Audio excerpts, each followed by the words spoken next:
नमस्कार, मी सुभाष कोकळे. आपण पाहताय TV6 मराठी न्यूज. पाहूया आजच्या ठळक घडामोडी. बातमीच्या तालुक्यातून एक महत्त्वाची ब्रेकिंग बातमी येते. लकडेवाडीत मुलाने केला बापाचा खून. लग्न लावून देण्याचा लावला होता तगादा. मुलाला घेतले पोलिसांनी ताब्यात.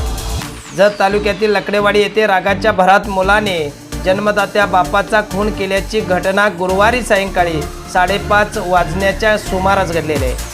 वडील खंडू बिशे व मुलगा पृथ्वीराज यांच्यात लग्न लावून देण्यावरून सतत वाद होत होते. पृथ्वीराज हा दारूचे व्यसन असलेला होता आणि त्या नशेतून गुरुवारी सायंकाळी दारू पिऊन आलेल्या पृथ्वीराजने वडील खंडू याच्याशी लग्न का लावून देत नाही म्हणून भांडण केले. वाद विकोपाला गेल्यानंतर त्याने दगडाने डोक्यात वार केला. दगडाच्या मारात खंडू बिशे गंभीर जखमी झाले आणि यामध्ये त्यांचा मृत्यू झालेला आहे. या घटनेनंतर घटनेची माहिती मिळताच जतचे उपविभागीय पोलीस अधिकारी थोरबोले व उमदी पोलीस ठाण्याचे सहाय्यक पोलीस निरीक्षक संदीप कांबळे घटनास्थळी दाखल झालेले आहेत. आरोपी मुलगा पृथ्वीराज बिशे याला उमदी पोलिसांनी ताब्यात घेतले असून रात्री उशिरापर्यंत सहाय्यक पोलीस निरीक्षक संदीप कांबळे घटनास्थळी होते. रात्री उशिरापर्यंत उमदी पोलीस ठाण्यात घटनेची नोंद झालेली नव्हती.